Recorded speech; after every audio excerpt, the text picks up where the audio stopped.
이게 슈퍼개미 분들이 대부분 하시는 얘기가 뭐냐면 거의 똑같은 말을 해요. 너무 다양하게 하지 마라. 하나만 해라. 맞는 말이에요. 근데 그거를 하기 위해서는 다양하게 먼저 알아야 돼요. 그러니까 내가 정말 위험을 나는 너무 즐긴다. 그래도 7은 위험 그쪽에 놓더라도 3 정도는 무조건 배당에 놓는 거예요. 근데 위험을 극도로 싫어하는 분도 있잖아요. 근데 주식은 하고 싶고. 근데 그런 분들 입장에서는 안녕하세요. 이정문 세무사입니다. 오늘 작가 청문회 시작하겠습니다. 자, 오늘 게스트는 사실 저랑 3년 전에 저희 채널에서 인터뷰해서 나가신 분인데요. 여러분들이 워낙 잘하시는 염블리로 유명한 염승환 이사님 모셨습니다. 안녕하세요. 네, 안녕하세요. 자기소개 인사 한번 부탁드립니다. 네, 안녕하세요. 이렇게 또 3년 만에 뵙게 됐네요. 저희 회사도 이름이 바뀌었는데 LS증권에서 근무하고 있는 염승환 이사라고 합니다. 이렇게 불러주셔서 감사합니다. 회사 사명 바뀐 거 말씀하셨는데 네. 지금 2번 바뀌어서 지금 3번째죠? 그죠. 옛날에 이트레이드. 이트레이드가 이베스트, 네. 그리고 LS. 네.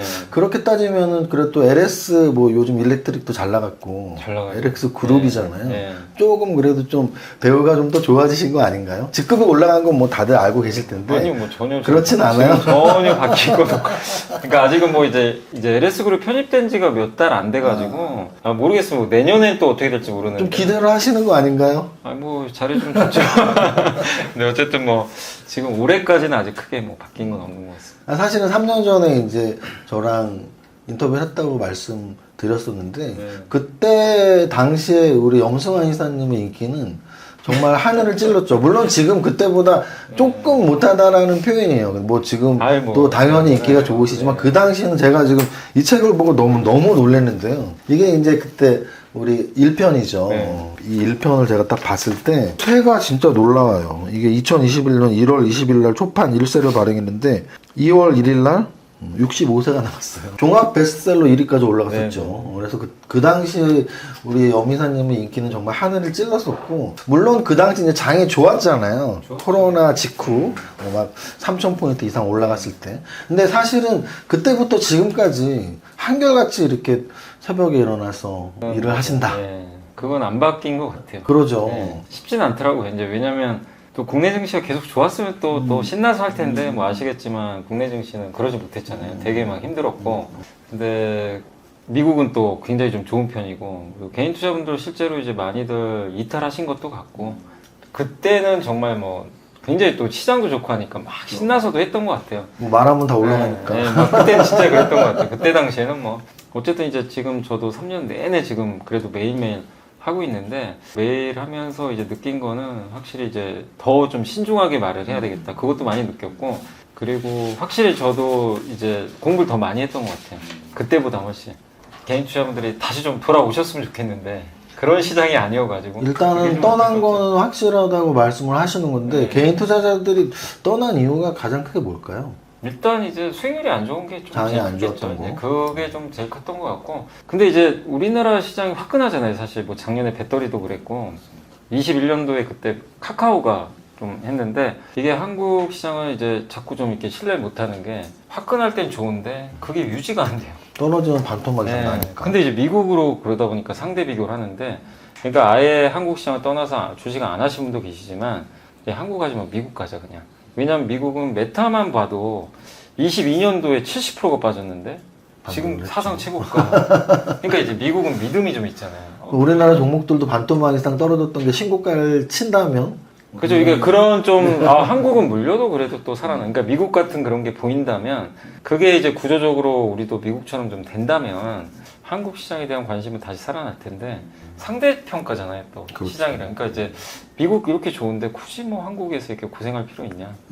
그러다 보니까 그게 계속적으로 누적되고, 또 요즘에는 제가 저희 회사 주체로 해가지고 대학교도 이렇게 한 번씩 다니면서 강의를 해요. 대학교 특강이요? 네, 대학교 이제 요청돼 있고, 저희 회사도 이제 영업 측면에서 한 번씩 가서 강의도 하고 하는데, 그거 보면서 느낀 게, 지금 20대 이렇게 출발하신 분들은요, 애초에 그냥 미국부터 출발하는 분들이 되게 많아요. 왜냐하면 이제 그분들은 봤잖아요. 이미 한국은 안 되는데 어차피 그냥 출발 우리 미국부터 하자.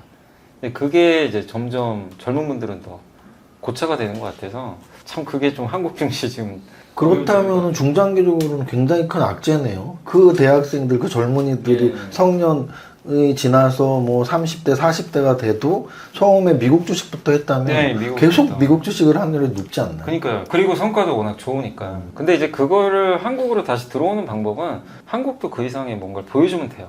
왜냐면 어차피 투자들은 수익률이 중요하니까 한국이든 미국이든 상관없이 안정적으로 수익 내는 걸 원하는데 한국은 수익이 나도 항상 불안하고 시장 자체가 미국은 이제 그런 걸 보여줬으니까 한국이 그걸 쫓아간다면 저는 뭐 지금 미국부터 시작했다고 해서 한국을 안 한다는 건 아니거든요. 근데 굳이 한국을 왜 해야 되는지 이거에 대한 답을 사실 지금 좀 드리기가 어렵다는 거예요. 지금 환경은. 그렇다면 지금 말씀하신 것 중에 어쨌든 한국 증시에 대한 불안함 또는 약간 글로벌 증시 대비 좀 차별화되게끔 만들 수 있었던 요인들, 그러니까 더 지수가 못 올랐던 요인들이 여러 가지가 있겠지만 어쨌든 정부 정책상 올해 좀 그래도 잘했다고 생각했던 건 밸류업 프로그램을 시도했던 건데 결과적으로 지금 뭐 이렇게 발표를 해서 그렇게 또 뭐 상황이 대단하다 이런 반응은 아니거든요. 그래서 밸류업 프로그램의 올해 시행은 어떻게 생각하시나요? 이거는 당연히 해야 되는 거고, 그러니까 좀 너무 좋은 제도죠. 좋은 제도고 너무 늦었죠 또. 예. 근데 이제 많은 분들이 걱정했던 게 정부가 혼자 한다고 될 문제인가? 그게 밸류업 기업들이 따라줘야 되는데. 기업도 있고 또 제도도 바꿔야 되잖아요. 법도 좀 바꿔줘야 되고. 근데 정부는 어쨌든 하긴 하는데 혼자 하는 건 한계가 있어요. 기업들이 쫓아야 되고 그리고 또 첫 술에 배부를 수도 없잖아요. 일본도 10년 전부터 준비했다고 하던데 그러니까 이제 우리는 이제 시작이니까 근데 어쨌든 시작하고 안 하고는 다르잖아요. 뭐라도 시작을 해야 바뀌는 거니까 그래서 그런 의미에서 올해는 굉장히 의미 있는 그러니까 그런 부분은 저는 굉장히 의미 있었다 이렇게 좀 보고 있고 다만 이제 아쉬운 거는 기업들이 좀 생각보다 적극적이지 않았던 것 같아요. 왜냐하면 지금 밸류업 공시하라고 했잖아요. 근데 한 기업도 몇 개 안 되잖아요. 사실 우리나라 2,500개인데 20개도 안 될걸요. 아직 공시한 기업들이. 그리고 대기업들은 아직 대부분 빠져 있어요. 물론 준비하겠죠. 하는데 시간은 걸리겠지만. 근데 상징성을 갖고 있는 뭐 예를 들면 삼성이라든가 이런 기업들이 좀 그거를 좀 해줬으면 삼성전자라도. 근데 이제 그런 대표 기업들이 아직은 좀 공시를 안 했다는 거. 그게 좀 아쉽고. 그러니까 기업들의 적극성이 좀 아직은 떨어진다. 요게 한 가지가 있고 또 한 가지는 이런 정부의 의지가 명확하잖아요. 뭐 주식시장으로 돈도 좀 들어오게 만들고 밸류업 취지는 그거잖아요. 너무 부동산으로 쏠린 이거를 주식으로 좀 물꼬를 터서 뭐 미국처럼 좀 하자. 이게 주요 목적인데 그 밸류업 취지에 무색하게 아시겠지만 두산이란 그룹이 뭐 잘 아실 거예요. 그때 한번 이제 두산 박해도 하고 갑자기 그런 일들이 또 생기니까 시장에서 아니 정부는 이렇게 하는데 왜 이 기업은 왜 역행을 하지? 그럼 이제 누가 신뢰를 하겠어요. 그러니까 그런 부분들. 그러니까 결국에 기업들이 이제 좀 쫓아가는 그런 모습이 일단 있어야 되고 또 한 가지가 뭐 결국 정치권 문제죠. 뭐 세금 문제, 금투세.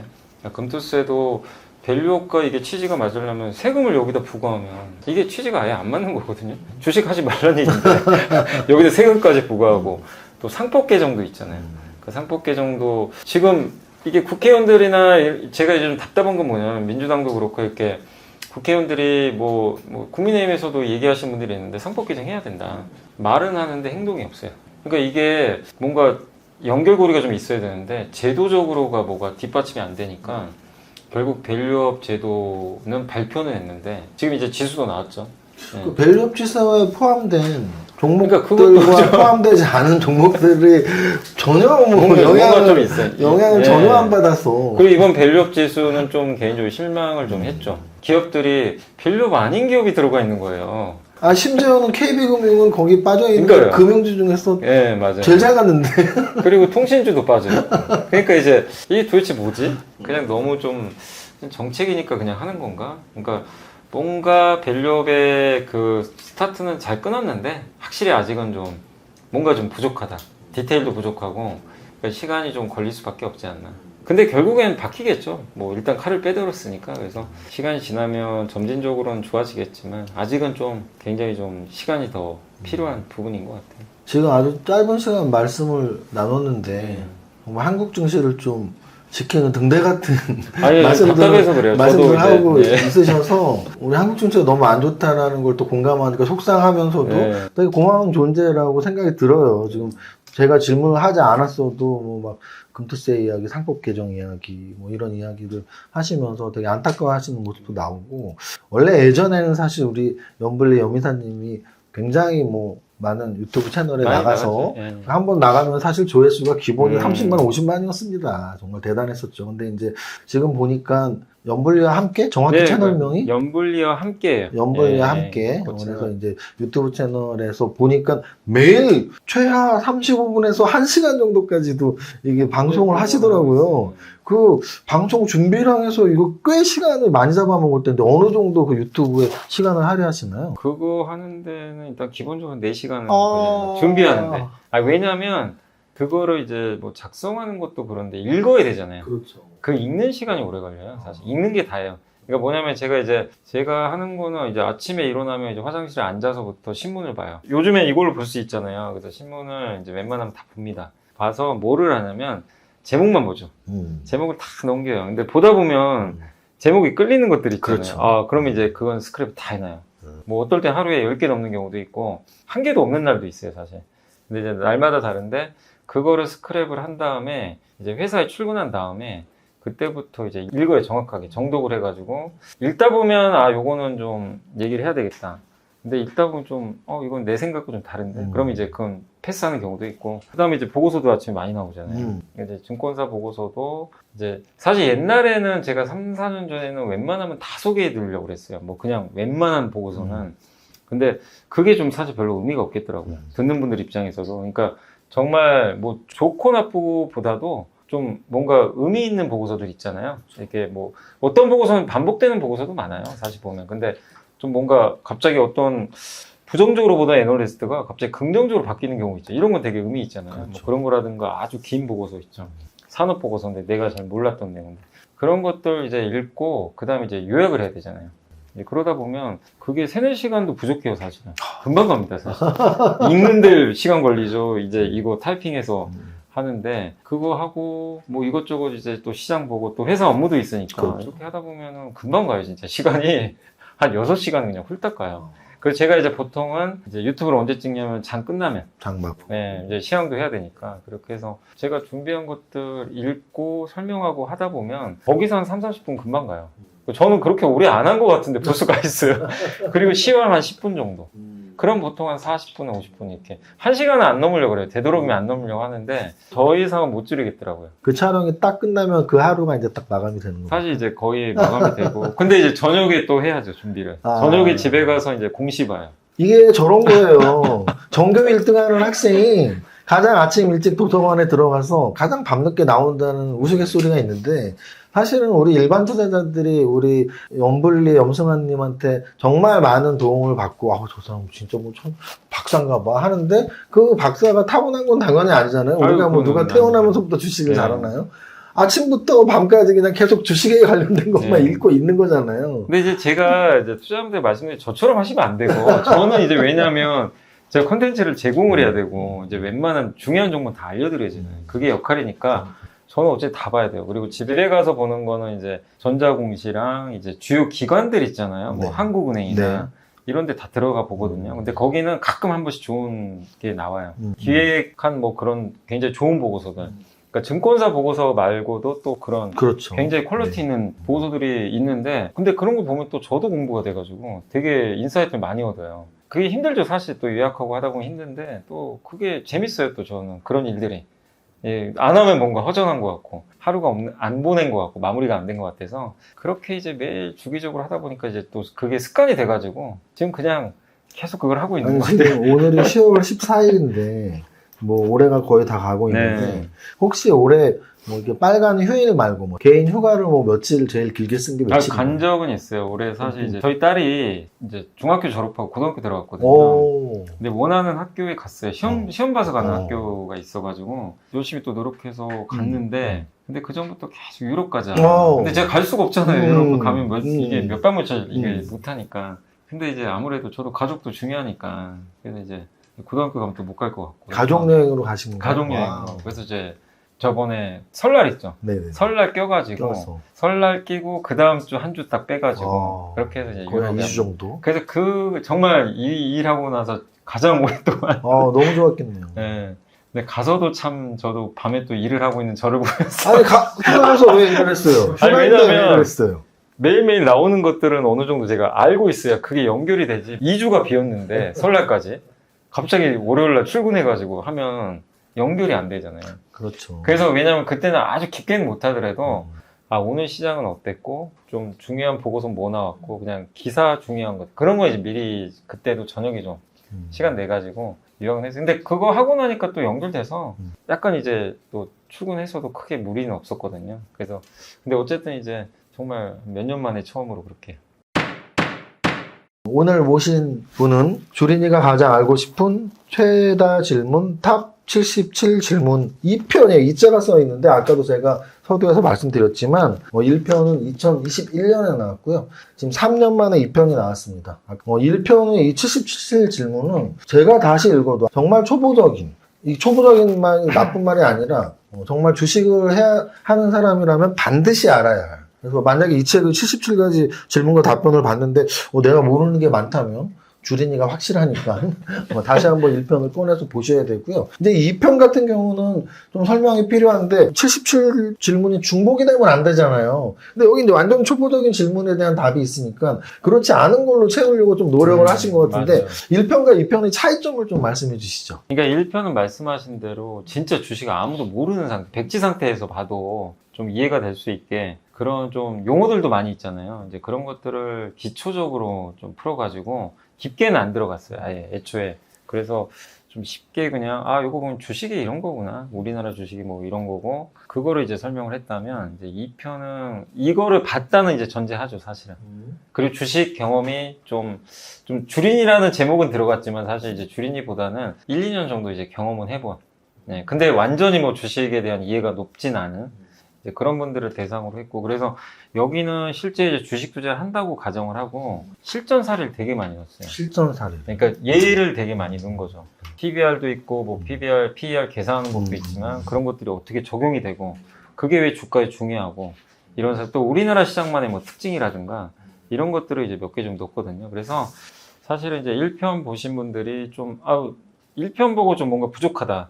난 좀 더 심화학습 하고 싶다. 약간 이제 그런 느낌이죠. 그래서 옛날에 수학의 정석 보면 수학의 정석 처음에 매우 쉽잖아요. 근데 거기서 좀 한 단계 더 나간 좀 심화? 수학의 정석이 이제 기본편이 있고 실력편이 있는데 실력편으로 생각하시면 될 것 같은데요. 추천사를 보면 또 뭐 국내에서 내노라 하시는 주식 쪽에서 유명하신 분들이 추천사를 많이 썼는데 사실 그렇습니다. 이제 추천사를 저도 몇 번 써봤지만 뭐 이제 이 책에 대한 내용, 이 책 좋다. 뭐 이런 내용이 사실 많거든요, 보통. 근데 추천사를 보고 깜짝 놀랐습니다. 일단 우리 염승환 이사님에 대한 칭찬글이 많아요. 어떤 칭찬이냐면 아까도 저희가 질문을 드렸지만 정말 성실 그 자체예요. 성실 그 자체. 꾸준함은 모든 것을 이긴다는 말이 가장 잘 어울리는 사람. 매일 새벽 4시에 일어나 주식시장에 아침을 깨우는 저자. 뭐 이런 식으로 정말 열심히 사는 것을 사실 주변 사람들이 다 아는 거잖아요. 주변 사람들이 우리 염이사님에 대한 평가가 딱 그런 걸까요? 정말 열심히 사는 사람, 성실한 사람, 맡은 바 책임을 다하는 사람. 그런 얘기는 많이 해주세요. 그러니까 댓글을 봐도 그런 경우들이 있어요. 가끔 보면 주식 얘기보다 나도 열심히 성실히 살고 싶다. 이제 그런 분들도 있어요. 그거 담고 싶다. 뭐 그런 댓글도 제가 몇 번 본 적이 있는데, 그러니까 제가 이제 거의 쉬는 날 없이, 그러니까 저도 참 그랬던 게 그때 유럽 갔을 때도요. 미리 다 찍어놓고 그래서 그날 아마 쉬는 기간에도 영상은 올라왔어요. 제가 기억하기로는. 왜냐면 미리 이제 너무 많이 비니까. 그렇죠. 저도 너무 이제 뭐 제 강박관념은 아닌데 좀 그렇게 또 하는 게 좀 제 마음도 또 편하더라고요. 그래서 이제 그런 것들을 미리 찍은 경우도 있는데, 그러니까 그런 게 이제 시청하신 분들이 봤을 때는 되게 좀 이렇게 성실하게 좀 느껴진 게 아닌가. 이 사람은 그래도 자기가 하는 일은 끝까지 그냥 뭔가 좀 책임을 지려고 하는구나. 그래서 아마 그런 좀 댓글들을 많이 달아주신 것 같아요. 그럼 아까 대화했던 걸 다시 상기해서 질문을 다시 해보고 싶은데요. 이렇게 성실하게 열심히 하는 이유가 어찌 보면 또 뭐 콘텐츠를 제공하기 위해서잖아요. 네. 그러면은 주식 투자자들이 어느 정도 성실하다면 주식 투자에 성공할 확률이 높아지나? 그러니까 무슨 뜻이냐면 여미사님처럼 네. 정말 열심히 성실히 공부하는 사람과 아이고 저렇게까지 나는 그냥 뭐 하루에 한 30분만 그냥 듣기만 하면 되지 하는 사람과 성공의 차이가 생길까요? 안 생길까요? 일단 기본적으로 제가 이제 주변에 뭐 이렇게 뭐 슈퍼개맨 분들도 있잖아요. 근데 대부분은 독한 분들이 많아요. 그건 맞는 것 같아요. 그러니까 그냥 대충 해서는 그 정도까지는 못 가요. 이거는 제가 말씀드리고 싶은 게 본인이 선택은 하긴 해야 돼요. 그러니까 아무것도 안 하고 나는 뭐 슈퍼개미가 되겠다. 뭐 몇십억의 자산이 이거는 사실 불가능합니다. 그게 슈퍼개미가 되는 방법은 이제 큰 돈을 벌려면 뭔가 자기만의 필살기는 있어야 되거든요. 그게 차트일 수도 있고 기업 탐방을 너무 잘해가지고 남들이 모르는 정보를 알아서 할 수도 있는 거고 아니면 자기만의 기업 분석 방법이 있을 거 아니에요. 아니면 정말 인사이트가 너무 좋아가지고. 근데 그분들 특징은 그 한 분야를 그냥 파버리는 거죠. 남들이 이 정도면 된 정도가 아니라 이것까지 해?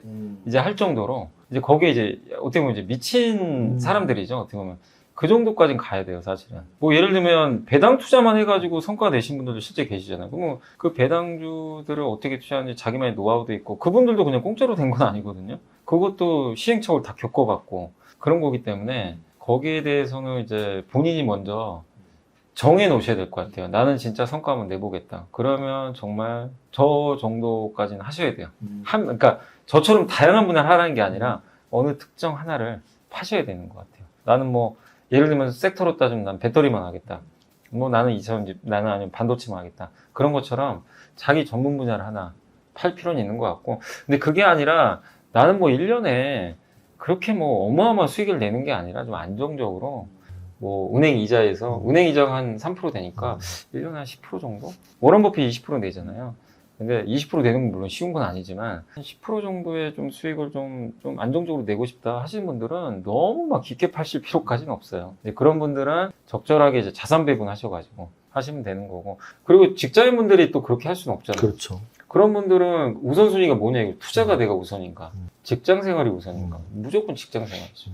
직장 생활에서 현금이 나와야 그걸로 투자를 하는 건데 이게 앞에서 어그러지면요 투자 자체에 이게 생성이 안 되기 때문에 그래서 저는 말씀드리고 싶은 게 제가 이제 방송하는 가장 큰 목적 중에 하나도 그러니까 타겟이란 표현이 좀 그런데 저의 주요 그거는 뭐냐면 시간이 좀 부족하신 분들이 있잖아요. 공부는 해야 되는데 이게 주식시장에 정보가 얼마나 많습니까?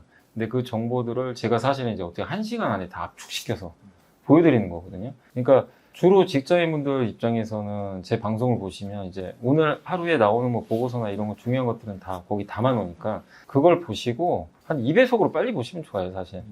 좀 시간이 오래 걸리니까. 그거를 제가 이제 권유드리는 방법, 예전에 방송에서 얘기했는데 메모를 좀 해놓으셨다가 평소에 보기 좀 힘들잖아요. 이 주말 같은데 자기 메모했던 것 중에서 자기가 좀 괜찮다고 하는 거를 주말에 좀 집중적으로 공부해요. 한번 찾아보자. 네. 근데 보다 보면 몇 개를 또 압축이 될 거야. 아, 이게 맞는 것 같다. 그래서 거기서 이제 공부를 하면서 좀 지식을 좀 넓혀 가시면 저는 그게 굉장히 효율적이라고 보거든요. 근데 직장인분들이 전업 투자자처럼 그냥 하루 종일 쏟을 수는 없잖아요. 밤에 피곤한데. 그래서 그런 방식으로 이걸 꾸준히 하시다 보면 자기한테 맞는 그게 또 나오거든요. 자기한테 맞는 또 섹터가 있고. 그래서 그런 분들한테 저는 좀 도움 드리기 위해서 그렇게 하는 목적도 사실 좀 있거든요. 근데 핵심이 뭐냐면 결국엔 자기가 좀 선택을 좀 하자. 내가 집중적으로 할 수 있는 건지 그런 시간이 안 내면 좀 어쨌든 효율적으로 소요되는 것 같고 이게 슈퍼개미 분들이 대부분 하시는 얘기가 뭐냐면 거의 똑같은 말을 해요. 너무 다양하게 하지 마라. 하나만 해라. 맞는 말이에요. 근데 그거를 하기 위해서는 다양하게 먼저 알아야 돼요. 기본적으로. 그러니까 처음 하신 분들 제가 여기 책도 이게 되게 내용들이 다양하잖아요. 한 분야가 있는 게 아니니까 처음 하신 분들은 좀 얕더라도 두루두루 일단 알아놓으시는 게 일단 좋을 것 같아요. 왜냐하면 어느 산업이 나한테 맞는지 처음에 모르니까 이것도 봐보고 저것도 봐보면서 한 몇 년간은 지식을 좀 외연을 좀 넓혀가시면 되게 좋을 것 같아요. 뭐 배당주도 해보시고 미국 주식도 해보시고 ETF도 해보고 하면서 다양한 지식을 쌓다 보면은 결국 그 사이클에서 나한테 맞는 게 나오거든요. 그걸 찾고 그리고 우리나라는 일단 기본적으로 많은 산업 공부해 놓으시면 되게 좋아요. 왜냐면 섹터들이 돌아가면서 주도주들이 그렇죠. 한 번씩 나와요. 순환매가 네. 나오니까. 요즘에 바이오잖아요. 누가 봐도. 바이오 공부를 얕게 해놨더라도 어느 정도 지식이 쌓아놔야 바이오에 관심이 가지. 전혀 모르면 아예 애초에 접근이 어렵잖아요. 그렇죠. 근데 이게 공부하시다 보면은 지금은 바이오라는 분위기가 이게 감지가 되거든요. 그럼 이제 그때부터는 바이오로 이제 집중적으로 분석을 하는 거예요. 그런 식으로 하는 뭐 분들도 계시니까 실제로. 그래서 처음에 이렇게 하시는 분들은 좀 저는 되도록이면 좀 많이 업종도 많이 알아놓으시고 전문가처럼 너무 깊게 하실 필요까지는 없어요. 그건 힘드니까. 그렇게 하시다가 어떤 이제 산업의 분위기가 잡히면 그거를 하나만 올해 초만 해도 반도체였잖아요. 그럼 반도체 계속 파고. 근데 그러면 그런 것들을 한 번씩 파고 나면요 또 한 단계 더 업그레이드 되거든요. 그러면 이제 실력이 또 늘어나는 거니까. 우리 구독자 여러분 중에 공감하시는 분들이 많을 텐데요. 사실 시간이 한정되어 있잖아요.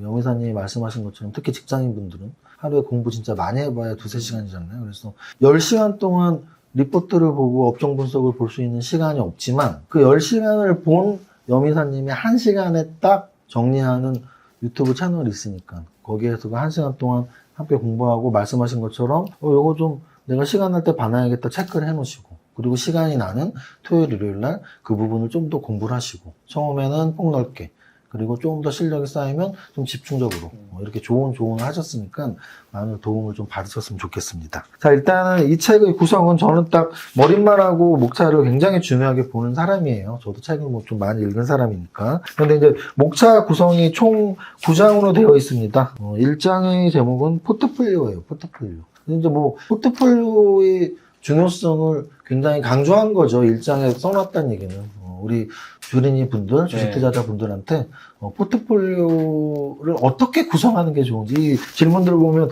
어떤 구성 원칙이 있을까요? 라는 질문이 있잖아요. 네. 그래서 구성 원칙 한번 말씀해 주시죠. 포트폴리오라는 거는 결국엔 이제 주식 시장에서 수익 내는 또 하나의 방법 중에 하나는 자산 배분이거든요. 배분이에요. 근데 이제 많은 분들이 뭐 집중 투자해서 돈 벌었다는 얘기는 많이 하지만 사실 그게 집중 투자해서 망하는 경우도 되게 많이 있잖아요. 당연하죠. 그러니까 그만큼 위험한 거죠, 사실은. 그렇기 때문에 어느 정도 실력이 쌓이기 전까지는 집중 투자는 저는 좀 위험하다고 보고 있고 그렇다고 너무 벌리는 것도 비효율적이니까 그 적정선을 좀 찾긴 찾아야 되는데 근데 어쨌든 이제 주식이나 여러 자산들이 있기 때문에 주식으로 우리가 좀 한정적으로 본다면 처음 하시는 분들 입장에서는 자기 성향을 먼저 좀 한번 파악을 해보시고 내가 좀 위험을 좀 즐기는 스타일이다. 좀 성향이 그렇다면 약간 이제 주식 중에서도 좀 변동성이 큰 것들을 조금 이제 앞단에 좀 세우는 거죠. 네. 근데 이제 포트폴리오의 묘미를 살려야 되니까 대신에 의도적으로라도 배당주를 넣어야 돼요.